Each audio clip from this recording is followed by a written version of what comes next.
familles fortes font un pays fort. Nous doublons le crédit d'impôt pour la condition physique des enfants. Nous aiderons les parents à défrayer les coûts de garderie, la bonification de la prestation universelle pour la garde d'enfants, transférer jusqu'à 50 000 $ en revenus du conjoint à celui ayant le salaire le moins élevé. Alors, si certains doutaient encore que la campagne électorale est bel et bien lancée, eh bien les annonces d'allègements fiscaux pour les familles de Stephen Harper aujourd'hui, mais surtout le décor dans lequel ces mesures ont été dévoilées, aura dissipé tous les doutes. Tasha, Daniel, Michel, bonsoir. Bonsoir. Bonsoir. Alors, on peut lui donner ça à Stephen Harper. Il a tenu promesse, donc, avec cette mesure de fractionnement de revenus pour les familles. C'était assez controversé, ça faisait débat. Tasha, il y ajoute d'autres mesures d'allègement fiscal. Est-ce que c'était politiquement habile, selon vous? Absolument. C'est non seulement politiquement habile, mais c'est intelligent dans les circonstances parce que ça reconnaît que pas toutes les familles ont les mêmes besoins. Il y a des familles où ça fait du bon sens pour partager le revenu. Il y a d'autres où peut-être ils ont moins de bénéfices de cela, mais ils ont un enfant en garderie où ils bénéficieraient encore des autres bonifications ainsi que la bonification de la prestation familiale. Et je pense que le gouvernement essaie vraiment de se faire un terrain très clair. Ils sont en faveur du choix parental en reconnaissant que pas toutes les familles font les mêmes choix, tandis que l'NPD, c'est en faveur du modèle gouvernemental, le choix de garderie, par exemple. Et ça laisse très peu de terrain pour les libéraux. Alors, pour les conservateurs, c'est très politiquement habile, justement. Daniel, habile? Ouais. Oui, c'est très habile, il n'y a pas de doute là-dessus. Et surtout, le débat sur le fractionnement va être un débat assez difficile. Vaut mieux le faire maintenant que le faire pendant la campagne électorale. Et ça, Stephen Harper l'a compris. Sauf difficile parce qu'il profite aux familles qui ont des revenus. Parce qu'il profite aux plus riches. Il faut le dire clairement, il n'y a aucun doute là-dessus. Tout ce qu'il a annoncé aujourd'hui, Tasha a raison. Il y a beaucoup de gens qui vont applaudir, qui vont être très contents. Sauf que il y a un besoin désespérant de nouvelles places en garderie au Canada. Il n'y en a pas une seule qui sera créée avec ça. L'écart entre les riches et les pauvres ne va pas s'amenuiser avec ces mesures-là non plus. Sauf que ce que Stephen Harper a compris, c'est que son électorat, et depuis qu'il est au pouvoir depuis 9 ans, Stephen Harper pense d'abord à son électorat. Son électorat, c'est la famille traditionnelle, avec un conjoint qui reste à la maison, avec des enfants qui sont encore jeunes, qui vont à l'école. C'est ces gens-là qu'il vise. Électoralement, c'est très, très habile. Il faudra voir. Et vous n'avez encore rien vu. Le Ottawa Citizen disait ce matin, il y a 16 milliards de dollars qui étaient dévolus aux différents ministères à Ottawa et qui n'ont pas été dépensés depuis 2 ans. Il a une tonne d'argent dépensé. Attendez-vous à tout et très rapidement et à des élections très rapidement aussi. Je me répète. Oui, mais c'est vraiment toute cette question des surplus qu'on va faire avec, de tout cet argent qui va être au cœur de la campagne. Michel, quand même, Tasha le disait, Daniel aussi, les Canadiens vont avoir un choix assez clair là, entre deux visions. Celle de Stephen Harper, on l'a vu aujourd'hui, donc le choix, donner de l'argent directement dans les poches des Canadiens, alors que Thomas Mulcair a annoncé, lui, plutôt un programme national de garderie. Oui, il est clair qu'il y a deux visions de l'État et de la société qui s'opposent de façon diamétralement opposée.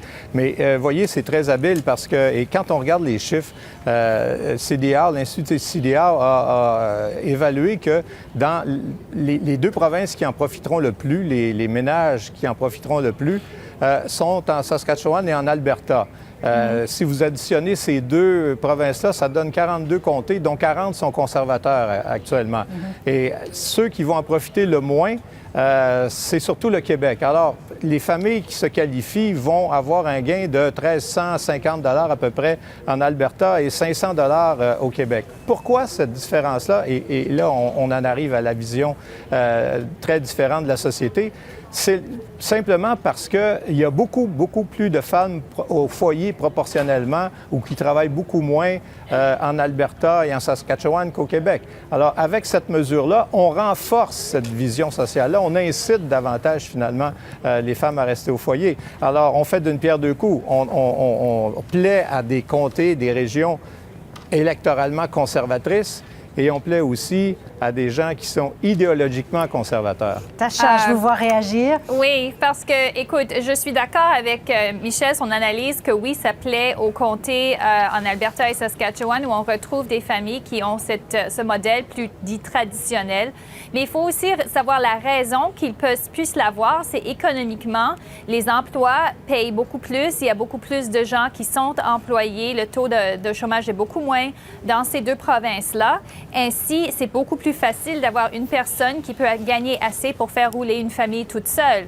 Au Québec, en Ontario, ce n'est pas le même cas, mais si les parents avaient la possibilité de faire un partage de revenus, il y a certains qui pourraient faire ce choix, qui ne le font pas présentement parce que justement, ils ne peuvent pas économiquement. Alors, ça ne veut pas dire que les gens n'ont pas d'appétit pour ce type de solution à garder leurs enfants, qu'ils ne préféraient pas. Et si on demande aux parents s'ils avaient la possibilité économique de faire le choix de garder des petits-enfants de bas âge à la maison au lieu de les mettre en garderie, la majorité disent oui. Mais c'est quand même une vision l'économie. très conservatrice. Ce sont des valeurs très conservatrices, non, Tacha? Moi, c'est une vision conservatrice, mais c'est aussi en faveur des enfants. Écoutez, si vous dites que c'est bien que des poupons, des jeunes enfants en bas de 3 ans sont tous mis à la garderie, il y a plein d'études qui disent que ce n'est pas le cas. Il y a plein d'études qui disent que ça ne change rien. Là, Tacha, je pense que tu t'aventures Au Québec, les enfants font glissant. moins bien à l'école. Il y a une étude très bien faite de l'Université de Montréal là-dessus, qu'ils font moins bien à l'école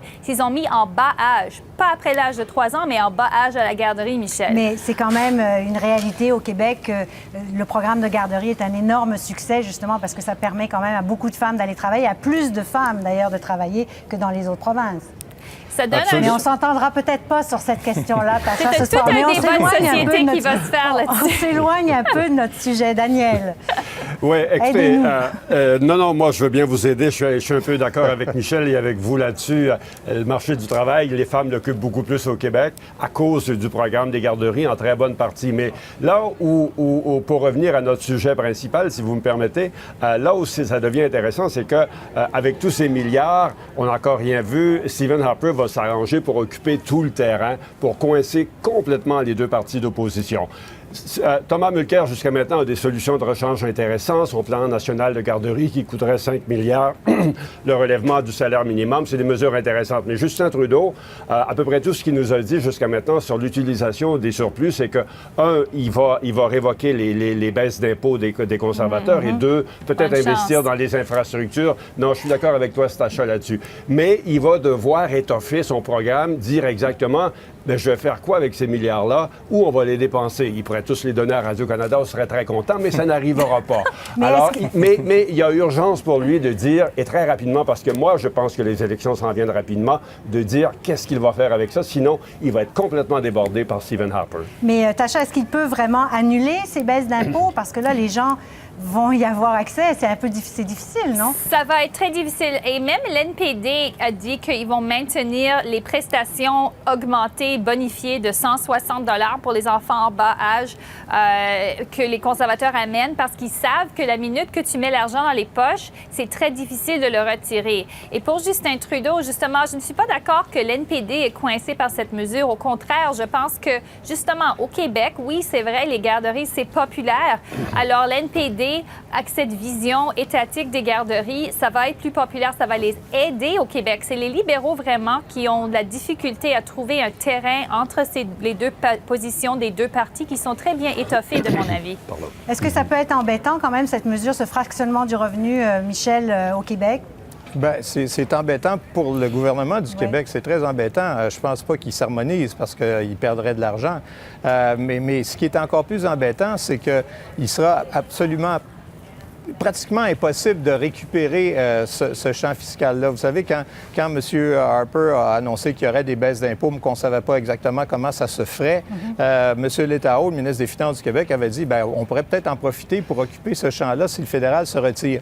Mais là, la mesure de fractionnement est tellement ciblée qu'on voit mal comment on pourrait arriver à récupérer cet argent-là. C'est beaucoup trop pointu. On ne peut pas dire dans la loi de l'impôt, écoutez, ça va s'appliquer seulement aux familles qui ont tant d'enfants, puis que l'écart du revenu entre les deux, c'est tant. Alors, c'est pas possible. Donc, ça coince les provinces.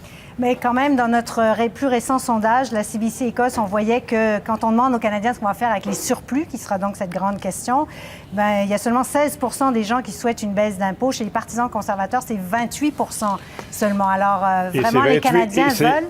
Et c'est 28 de très loyaux conservateurs, et c'est à ces gens-là que Stephen Harper a pensé aujourd'hui. C'est sa base. Il y a Stephen Harper, depuis qu'il est au pouvoir, je me répète, a très bien traité sa base, lui a donné à peu près tout ce qu'elle voulait, sauf sur des questions comme l'avortement, où il n'a pas bougé. Mais ce 30 % va être très heureux de ce qui est arrivé aujourd'hui.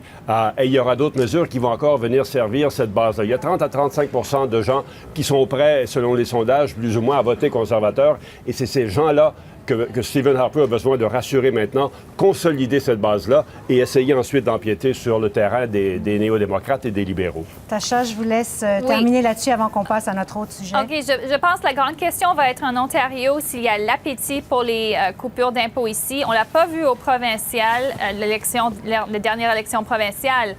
Mais je pense que quand les gens ont l'argent dans leurs poches, c'est différent. Et les mesures conservatrices font tous un tout. C'est pas séparé, baisse d'impôts et crédit et tout ça. C'est tout roulé dans une balle. Je pense que quand les gens ont l'argent dans les poches, ça va être plus difficile de contrer cette mesure pour les autres partis. Très bien. Alors, j'aimerais qu'on parle un peu de Pierre-Carl Péladeau, qui a encore fait les manchettes cette semaine. On en a parlé, c'est votre journal qui nous apprenait, Michel, qu'il y aurait eu apparence de conflit d'intérêts au sujet d'une baisse de crédit d'impôt en production visuelle. Ça fait plusieurs semaines que ça dure. Et comment est-ce que Pierre-Carl Péladeau peut maintenant mettre, comme on dit, le couvercle sur la marmite, Michel? Bien, une chose est certaine, Céline, c'est pas en faisant des farces plates sur Twitter et en menaçant de poursuivre en invoquant la Charte des droits que M. Péladeau va régler le problème. On l'avait dit précédemment, moi je pense que M. Péladeau doit faire un geste lui-même.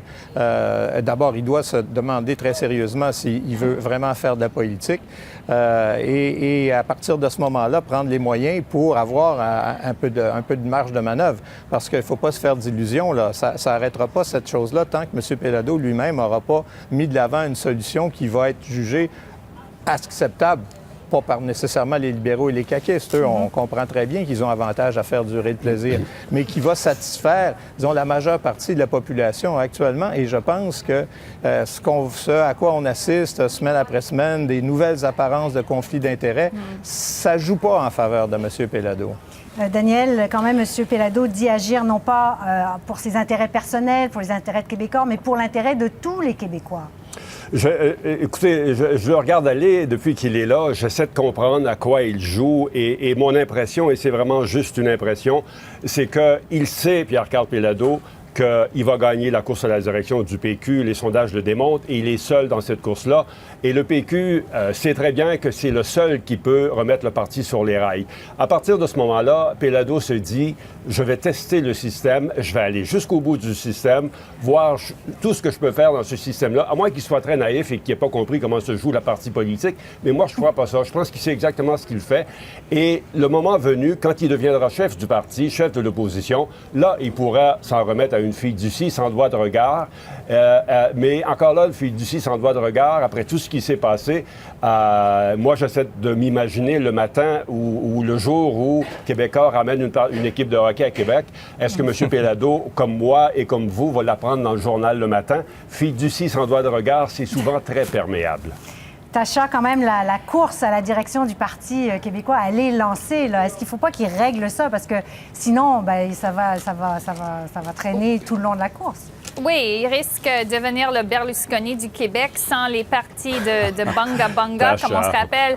Non, mais le problème d'avoir un contrôle ou une influence, même juste exercer une influence sur les médias à ce point-là, c'est une grande question qui devrait préoccuper les gens, non seulement dans la politique, mais aussi en général, parce que effectivement, les médias sont le filtre pour les politiciens, la façon de les garder, comment dire en anglais, accountable, c'est-à-dire s'assurer qu'ils font leur devoir, s'assurer qu'ils n'enfreignent pas la loi, par exemple.